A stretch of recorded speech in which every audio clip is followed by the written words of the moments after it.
성경에는 2번 언급됐지만 깊은 의미가 담겨있는 냅도와 샘. 3천여 년이 넘는 오랜 기간 동안 그 아름다움을 유지해온 샘입니다. 냅도와 샘 주변에는 고대시대 당시 지역 주민들의 생활의 터전이 마련되는데요. 이에 따라 냅도와 샘 주변에는 아기자기한 집들이 지어져 고대시대 당시 주민들의 생활을 엿볼 수 있습니다. 성지가 좋다. 오늘은 아름다움을 간직하고 있는 샘, 냅도와 샘으로 여러분을 안내합니다.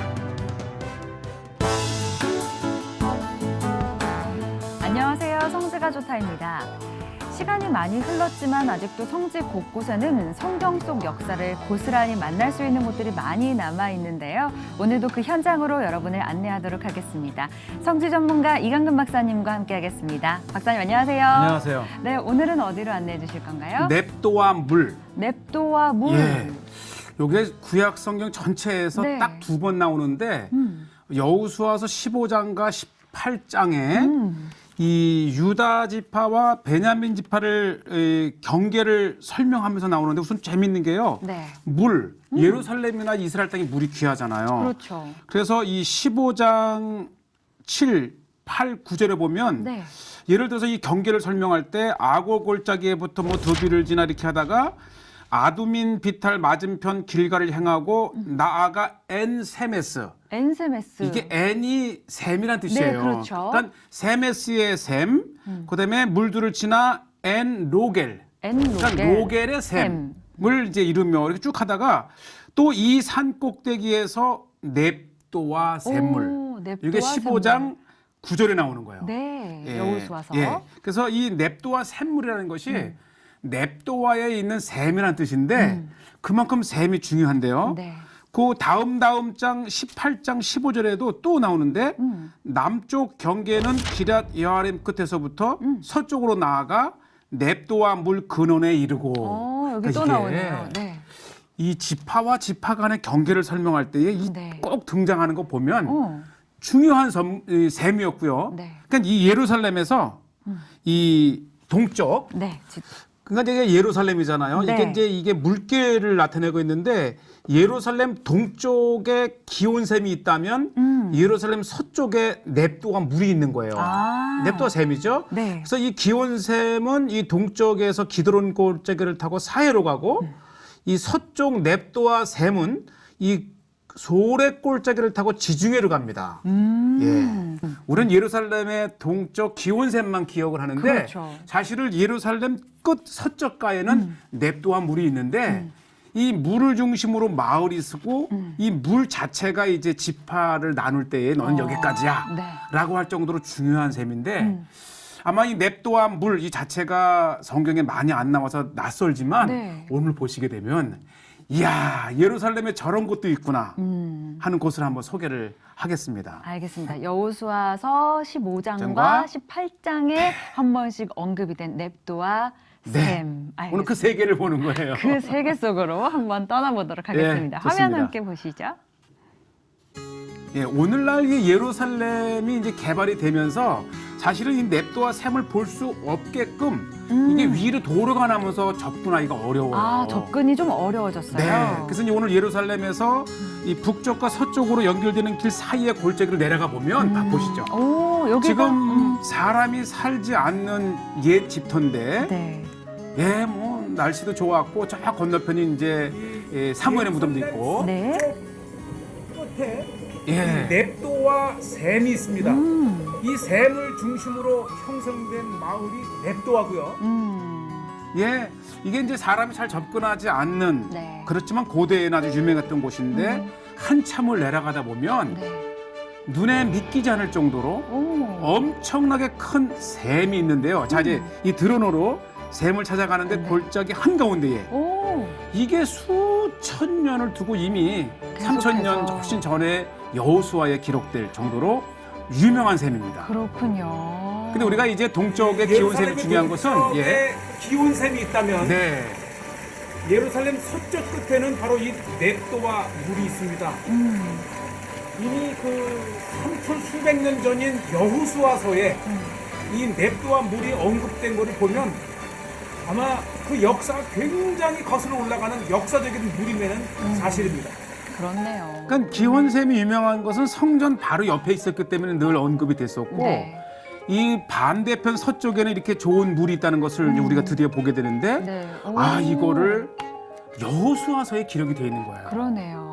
뭐 지금도 굉장히 많은 물이 솟아나고 또 이 물에서 종교인들이 이 정결식을 하면서 유명하다. 아, 이곳에서 정결 의식까지. 네, 그러니까 이 물줄기를 오. 따라서 이제 먼저는 예루살렘 황망한 그 땅에 믿기지 않을 정도로 숲이 우거져 있고요. 그러니까요. 또 숲이 있고 물이 많으니까 고대로부터 이곳에 이제 사람이 기거하기 시작을 하는데 그것이 처음 이렇게 아마 이 예루살렘에 오래 사신 분이나 여러 번 가신 분들도 이 넵도아에 이런 샘이 있다는 것을 네, 처음. 아시게 될 터인데요. 네. 저도 이게 이제 뭐 늘 보았지만 이렇게 카메라를 들이대면서 자세히 보니까 참 이렇게 많은 보화와 같은 물이 솟아나고 특히 이제 이 물길을 따라서 지금 보시죠. 이게 굉장히 오래된 건물들이고요. 1960년대까지 사람이 살았었어요. 아, 60년대까지. 네, 그래서 이스라엘이 이제 독립을 하고 48년도에 그다음에 67년 6.1 전쟁 때 전 예루살렘을 이렇게 하면서 이제 개발적으로 이곳이 방치되고 네. 왜냐면 이게 아랍 사람들이 살았거든요. 아, 그 철거하면서 그 이후에 이제 누가 살지 않으면서 폐허처럼 돼 있지만 이 건물 하나하나 보십시오. 굉장히 큰 돌로 이 물레방아도 만들고 또 물을 끌어다가 정원도 만들고 이 건물 자체가 굉장히 이 마을의 역사를 말해주고 있는 네. 바로 넵도와 물. 네. 또 뭐 이 골짜기에 있다 보니까 이게 물 때문에 사람이 산 거잖아요. 그래서 그렇죠. 이 기슬, 가파른 기슬을 활용을 해서 이렇게 사실 저게 계속 사람이 살았다면 굉장히 운치 그러게요. 있는 어. 아마 이 개발이 좀 아직 안 돼서 그런데 개발이 되게 되면 성경 속에 넵도한 물이라고 하는 지명도 공부를 하고 정말 많은 사람들이 소풍을 네. 올 정도로, 올 정도로. 정말 물이 풍부한 아름다운 마을이에요. 네.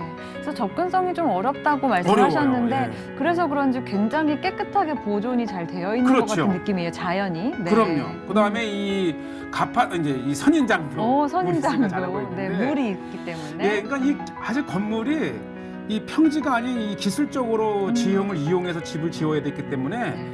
야 이거는 건축 예술이다.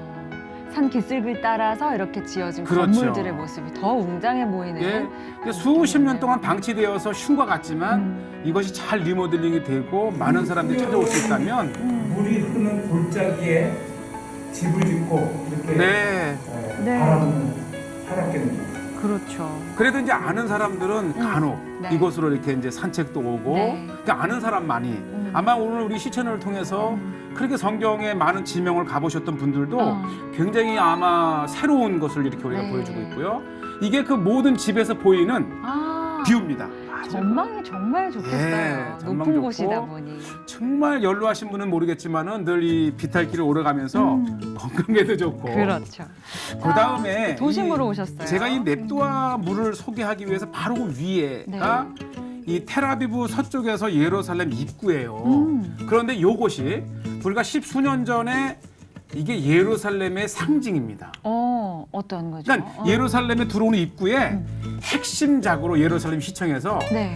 엄청난 예산을 들여서 이렇게 이제 조형물 마치 그 다윗의 하프와 같은 그러네요. 것을 연상시키면서 제가 이게 밤에는 또 이게 조명이 다 이게 들어오는군요. 성탄 출처럼 돼 있어서 아주 아름다운 예루살렘의 첫 인상이고요. 이것이 이제 단순한 그 조형물뿐만 아니라 네. 요 이렇게 조형물을 통해서 이 지상 전철이 그 위로 넘어가고 그래요? 그다음에 이제 이쪽에서 저쪽으로 사람들의 육로 역할을 합니다. 육교. 그러게요. 아주 커다란 하프 같은 느낌이 네. 드는 그런 조형물입니다. 자 보시죠. 이 전철도 이제 트램이라고 하는데 서쪽에서 동쪽을 가로지르는 이 전철이 지나고 있고 이 예루살렘에 이제 오시는 분들이 막 그냥 이렇게 별스럽지 않게 신경 안 쓰고 지나갈지 모르지만 예루살렘에 공항에 내려서 예루살렘에 진입할 때 꼭 한번 관심을 가지고 보시면 네. 이 아름다운 예루살렘의 조형을 보시면서 네. 입성을 하는 거예요. 이게 또 사람들이 건너갈 수 있는 또 육로 역할을 해준다고 말씀을 하셨는데 네. 예루살렘 사람들의 모습도 보이고요. 그러니까 일부러라도 한번 예루살렘 최서쪽 냅도아물 위에 있는 이 조형물을 이렇게 한번 이 건너가 보는 것도 그러네요. 또 예루살렘을 여행하는 또 산책하는 마음도 있고 네. 아주 오늘 중요한 냅도아물이라고 하는 것이 이 낯선 지명이지만 이렇게 성경에 여호수아의 그렇죠. 구석에 쓰여 있는 곳까지도 이렇게 현장에 가면 생생한 그럼요. 그러한 마을과 성읍이 있고 또 냅도아에 가셨다면 이 게이트 오브 제루살렘, 네. 예루살렘의 입구에 있는 큰 조형물도 보시면서 이 다윗, 네. 이 카프 찬양하는 다윗도 영상하면 또 다른 좋은 이 순례가 네. 될 것 같습니다. 계속해서 우리 박사님이 다니시는 이렇게 발자취를 쫓아가다 보면 뭔가 보석을 캐내듯이 성경 속에 있는 지명 한 곳 한 곳을 정말 눈앞에 펼쳐서 보여주시는 거잖아요. 그러니까 이 성경 66권은 이 세계는요. 정말 확실한 하나님의 세계고 단순한 이 지명 하나인 그 단어일지라도 그 현장에 가면 그렇죠. 수천 년의 그 성경의 역사 속에 있었던 현장 이게 아마 우리 성지가 좋다의 네. 이 장점이 아닌가 그런 생각이 그렇습니다. 듭니다. 맞습니다. 저희가 사실 지중해 주변도 많이 돌아보고 있는데 네. 사실 예루살렘 하면 그 예루살렘이라는 단어만으로도 저희에게 오는 그럼요. 은혜가 있잖아요. 오늘 그 은혜도 함께 나눌 수 있는 냅도와 샘물 함께 보셨습니다. 여기서 네. 마무리할까요? 예, 좋습니다. 좋습니다. 성지가 좋다는 인터넷을 통해서도 다시 보실 수 있습니다. 많은 시청 바랍니다. 인사드리겠습니다. 여러분 고맙습니다. 감사합니다.